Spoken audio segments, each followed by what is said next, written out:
Investments in the securities market are subject to market risks. Read all the related documents carefully before investing. Face to face के एक और video में दोस्तों आपका स्वागत है। मैं हूं आपका होस्ट विवेक बजाज। दोस्तों एक बात मैं सबको बोलता हूं, हर बार बोलता हूं कि स्टॉक मार्केट ना एक मंदिर की तरह है। मैं हिंदू हूं, मेरी वो रिलीजियस बिलीव है, इसलिए मैं मंदिर यूज़ कर रहा हूं। और जो इस बात को समझ जाता है ना, वो स्टॉक मार्केट को बहुत अलग तरीके से देखता है। जैसे हमारे फैमिली में, हमारे सबके फैमिली में कोई ना कोई रिलीजियस या स्पिरिचुअल बिलीफ होती है, करेक्ट? और हम सब उसके अंदर में इन्वॉल्व होते हैं किसी तरीके से कुछ पॉजिटिविटी सॉलिसिट करने के लिए। सिमिलरली स्टॉक मार्केट के अंदर में आपका अगर फैमिली इन्वॉल्व होगा ना, तो कुछ ना कुछ आपको स्टॉक मार्केट देगा। लेकिन अगर आप उसको कसिनो समझेंगे तो आपको पता ना, लास्ट में कसिनो ओनर ही जीतता है। तो स्टॉक मार्केट आपसे लेने के लिए भी बैठा है। तो आज के फेस टू फेस के अंदर में जो मेरे साथ गेस्ट जुड़े हैं, वो उनके फैमिली में स्टॉक मार्केट भरा हुआ है। उनका फैमिली का कोर बिजनेस मैन्युफैक्चरिंग का रहा है, लेकिन उनके फादर ने एक थॉट प्रोसेस बनाया कि मैं बिजनेस तो कर ही रहा हूँ, साथ में स्टॉक मार्केट में भी इन्वॉल्व होता हूँ, क्योंकि स्टॉक मार्केट बहुत सारे और बिजनेसेस का हमको अंडरस्टैंडिंग देता है, एक्सपोजर देता है। ये जो सोच है ना इन्वेस्टर की, मैच्योरिटी की, ये आज हम सीखेंगे। और आज के जो गेस्ट हैं वो उनके सुपुत्र है, जो नेक्स्ट जनरेशन है, जो कर रहे हैं कहीं कुछ और काम, लेकिन स्टॉक मार्केट को उन्होंने अंदर में बसा रखा है। तो उनसे सीखेंगे इन्वेस्टिंग करके शेयर बाज़ार से प्रॉपर पैसा कैसे बनाते हैं। तो वेलकम करते हैं हमारे जो आज के गेस्ट हैं, करण को। Hello Karan. Thanks for having me here Vivek. Thank you. So दोस्तों, मैं करण से मिला था दिल्ली में कुछ महीने पहले, किसी ने मुझे इंट्रोड्यूस किया था। और जब करण बोल रहे थे ना, तो मैं बस उनको देख रहा था कि यार इतना डेप्थ ऑफ नॉलेज कैसे हो सकता है, किसके अंदर इतना पड़ता है क्या? तो उन्होंने बताया कि भाई मेरी तो फैमिली स्टॉक मार्केट से इन्फ्लुएंस्ड है। तो आप थोड़ा अपने बारे में बताइए करण, कि कैसे आपका जर्नी शेयर बाज़ार का चालू हुआ। जैसा आपने बताया, मेरे फादर स्टॉक मार्केट में थे। मेरा स्टॉक मार्केट का पहला एक्सपोजर करीबन 8 या 9 साल की उम्र में हो गया था। मेरे घर के पास बैंक था, तो मेरे फादर मुझको डिविडेंड के चेक भर के भेजते थे बैंक की, इसको जाके जमा कराया और ड्रॉप बॉक्स में डाल दो। धीरे धीरे फिर मैं जैसे थोड़ा ही बड़ा हुआ, आई थिंक अराउंड 13-14 साल की उम्र से, उस टाइम पे जब फिजिकल शेयर्स आते थे, उनकी ट्रांसफ़र डीड्स होती थी, तो मैं एक तरीके से उनका क्लर्क बन गया। बहुत ज़्यादा शेयर्स जो थे वो आने, उनकी डीड्स को भरना, फिर उनको ट्रांसफ़र के लिए भेजना, वो सारी चीज़ें फॉलो अप करना, उसके रजिस्टर्स बनाना, वो सब काम मैं कर रहा था। मार्केट के बारे में इतना कुछ नहीं पता था। घर में फादर को रीडिंग की बहुत ज़्यादा आदत थी। 3 से 4 न्यूज़पेपर्स, जो भी उस टाइम मैगजीन्स आती थी, ऑनलाइन तो था ही नहीं। उसको देखता था, उसको कुछ ज़्यादा समझ नहीं पाता था, बट उसमें जैसे बिजनेस के बारे में, ब्रांड्स के बारे में जो स्टोरीज आती थी, वो मुझे थोड़ा अट्रैक्ट करने लगी। पढ़ने का शौक तभी से था। जैसे फादर थे, वो उस टाइम पे हमारे वहाँ किराए पर मैगजीन्स मिलती थी। उस टाइम पे कैपिटल मार्केट होती थी, दलाल स्ट्रीट इन्वेस्टमेंट जर्नल मैगजीन्स होती थी, वो लेने जाते थे। तो हम उनके साथ कॉमिक्स लेने के लिए जाते थे। फिर जब नई मैगजीन आएगी तो वो हमको वहाँ भेजेंगे। तो एक आई थिंक एनवायरनमेंट में वो हमेशा से रहा था। जब हम छोटे होते हैं तो हर चीज़ हमको सिवाय हमारे खेलने के बोरिंग लगती है, बट आई थिंक एक एनवायरनमेंट में रहकर आपके चारों तरफ आपको वो चीज़ किसी ना किसी तरह इम्पैक्ट करती है। वो over a period of time पता लगती है, but I think for me that really played a very big role. आपके बच्चे? जी। तो अब आप ये थॉट उन तक कैसे लेके जा रहे हैं? बिकॉज हम लोग मैं हमेशा बोलता हूँ, अपने मोरल सेम एज के, आप थोड़े छोटे हैं, but we are transitionary generation, right? तो हमने वो इंडिया भी देखा है और हमने ये इंडिया भी देखा है, तो हम ज़्यादा हम्बल है, हम ज़्यादा ओपन टू लर्निंग है। जी। How are you transferring this thought process to your kids now? So I think बच्चे वही करते हैं जो उनको दिखता है। मेरे फादर पढ़ते थे तो मुझे दिखता था, मुझे लगा कि ये कुछ इंटरेस्टिंग चीज़ हो सकती है। हमारे ज़माने में डिस्ट्रैक्शंस, दो आई am not very old but still I am in the millennial generation, तो मैंने एक बहुत डिफरेंट वर्ल्ड देखा हुआ है। इतनी डिस्ट्रैक्शंस नहीं थी, तो जो भी सामने चीज़ पढ़ती थी, चाहे वो कोई न्यूज़पेपर हो, कोई मैगजीन हो, चाहे ज़्यादा समझ ना भी आ रहा हो, एक था कि हमको उसको देखना है। अभी मेरी एक बेटी है, बहुत छोटी है, 5 साल की है। उसकी चीफ कंप्लेंट मेरे साथ यही रहती है कि मैं हर टाइम पढ़ता रहता हूँ। So sometimes even when she is playing and she is around the house, she will, my default is I am reading something. मुझे उसी में ज़्यादा अच्छा लगता है, उसी में मज़ा आता है। That's something that I do. The hope is that over a period of time when children see you behaving in a certain manner, they think this is how life is. तो बहुत लोगों का ये सोचना होता है मेरे बच्चे ये चीज़ कर रहे हैं, ऐसा कुछ कर रहे हैं. I think children reflect what is happening in their surroundings. So मेरा attempt without putting a stamp on it or telling her कि आप बैठो और इसको पढ़ो, she's obviously too young to do any of that. I think we can just lead by example. Amazing. तो आपके पढ़ने की आदत से मैं इन्फ्लुएंस्ड हो रहा हूँ कि क्या ये एक प्री रिक्विजिट है सक्सेसफुल इन्वेस्टर बनने के लिए? मेरे हिसाब से सिर्फ यही एक सबसे इम्पॉर्टेंट चीज़ है इन्वेस्टिंग के लिए. आई थिंक एक अच्छा इन्वेस्टर बनने के लिए जो सबसे इम्पॉर्टेंट चीज़ है उसको मैं जिस तरीके से कहना चाहूँगा that is unsupervised learning. You don't have to get into the stock market and then try and look for ways in which you can learn about stocks, you can learn about individual companies. आपको industry को समझना है. Industry को समझने के बाद आपको उसके अंडरलाइंग फैक्टर्स क्या हैं, उसमें कैपिटल स्ट्रक्चर क्या है, उसमें जो प्रॉफिट है उसका साइकिल क्या है, प्रॉफिट पूल्स कहाँ पर है, हमको वो सब चीज़ें सीखनी है. वो चीज़ें हम अगर शुरुआत यहाँ से करेंगे कि हम एक स्टॉक को देखेंगे, उस स्टॉक के नंबर्स को देखेंगे और वहाँ से चीज़ें समझने की कोशिश करेंगे, हमें अंडरलाइंग स्ट्रक्चर नहीं समझ में आएगा.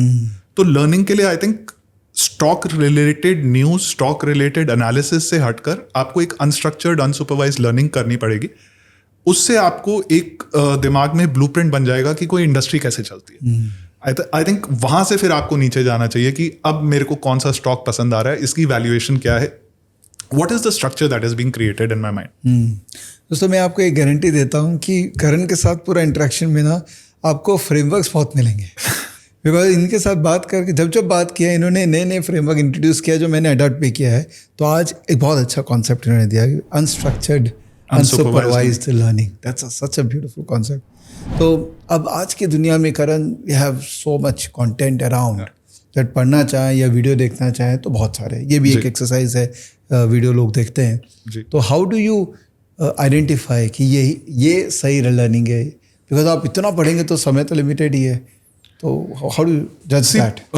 Over a period of time, you recognize the right sources. I try and look for sources जहाँ पर रोज किसी ना किसी स्टॉक के बारे में बात ना हो रही हो, किसी ना किसी स्पेसिफिक थीम के बारे में बात ना हो रही हो. बिकॉज जब तक पेपर में कोई थीम, कोई स्टॉक आता है तब तक उसका एक रनअप इस जगह पे पहुंच चुका होता है कि लोग उसको नोटिस कर रहे हैं और वो उसको अब वहां से आगे ले जाने की कोशिश कर रहे हैं. Everything that we see in the mass media comes with an agenda, right? So the idea is to look for again the frameworks that you can apply to a certain industry or a certain stock. How do you read more about them? Newspapers अभी भी India में अच्छे हैं. मैं रोज कम से कम 2 business newspapers पढ़ने की कोशिश करता हूँ. And I would take their names because I'm a big fan. Business Standard is one, Hindu Business Line is another. Magazines I know आज की डेट में they're almost irrelevant for most people. Capital Market करके एक बहुत पुरानी magazine आती है. मैं आई थिंक करीबन 18 साल की उम्र से लेकर आज तक हर 15 दिन में जाके वो मैगजीन खरीदता हूँ. अब डिजिटल आती है कोविड के बाद से, बट अभी भी जाके उसको प्रिंट कराता हूँ, स्पायरल कराता हूँ कि पढ़ने के लिए रहे. सो आई थिंक ये स्ट्रक्चर जो है हमें अपने लिए बनाना पड़ता है.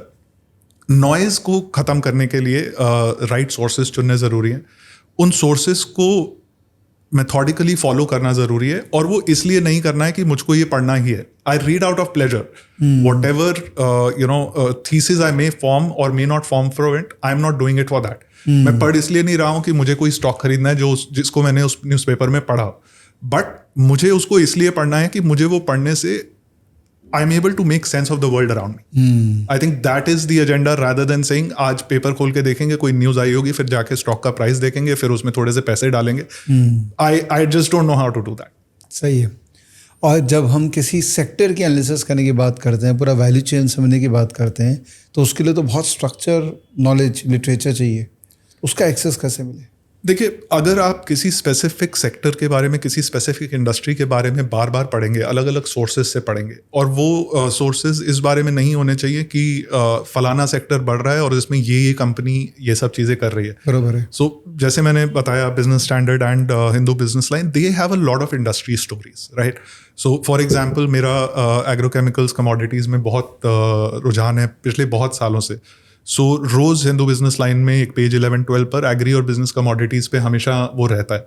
अब मैं कमोडिटी की ट्रेडिंग नहीं करता हूँ जो MCX और इन सब एक्सचेंजेस पर होती है, बट जो इंडस्ट्रीज़ उनमें लगी हुई हैं, वो स्पेसिफिक कमोडिटीज़ कैसे बिहेव कर रही हैं, उस कमोडिटी का प्राइस उस कंपनी के ऑपरेटिंग मार्जिन्स को, उसके पैट को कैसे इम्पैक्ट करता है, वो मैं देखने की कोशिश करता हूँ, उसको मैं समझने की कोशिश करता हूँ. So sources like these I think, and then you have sources online. There are number of wonderful subscription only online publications that have opened in the last 4-5 years. And since I was a child, I've always had a free hand on spending money on things that I want to read, whether they are books, whether they are magazines, whether they are newspapers. I think वो एक मेरी indulgence है, मुझे वो करने का शौक है. And कोई नई publication आएगी तो I will be amongst the first to kind of try it out by paying money. I think लोग कोशिश करते हैं कहीं से कोई PDF मिल जाए, कहीं से कोई प्रिंट आउट, कहीं से कुछ वो मिल जाए. कुछ चीज़ों के लिए मुझे भी करना पड़ता है because I and up looking at a lot of things. But कोशिश ये रहती है कि अगर कोई नॉलेज का सोर्स है, कैसे I can get access to it and कैसे I keep myself expose to it over a period of time. सही है. करण, आप कई सालों से जॉब कर रहे हैं, बीच में भी आपने शायद कोई ब्रेक लिया था. Now again you are going to join somewhere. How do you manage job के साथ में रीडिंग का प्रोपेंसिटी कंटिन्यू रहे और उसके साथ में इन्वेस्टिंग के आइडियाज जनरेट कर रहे हैं, उसमें खुद भी इन्वेस्ट कर रहे हैं? सो सी now the simplest way to say it is whatever free time I have, it is either spent reading or it is spent basically taking time away from everything else. There are too many distractions around. Instagram हर 15 दिन में मैं uninstall कर देता हूँ 2-3 महीने के लिए, फिर थोड़े दिन के लिए वापस आता हूँ, क्योंकि मैं पेशे से एक मार्केटियर हूँ तो मुझे उससे भी कनेक्टेड रहना पड़ता है कि वहाँ क्या चल रहा है. But basically I try and take away distractions.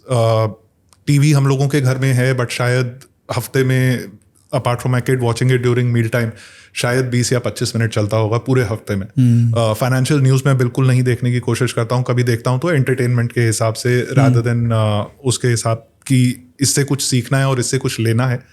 So I think one just has to carve away time and be really, really methodical and really, really serious about it. I think that can get you to a place where you're doing it in a structured manner.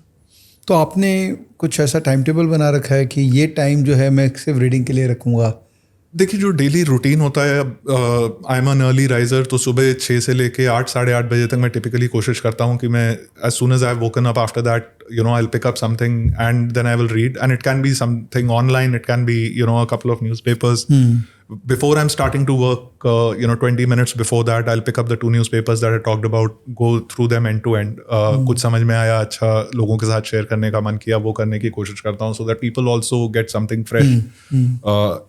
And then after that, during the end of the day, again, before going to bed, because I said I don't watch a lot of TV, I try and read as much as I can.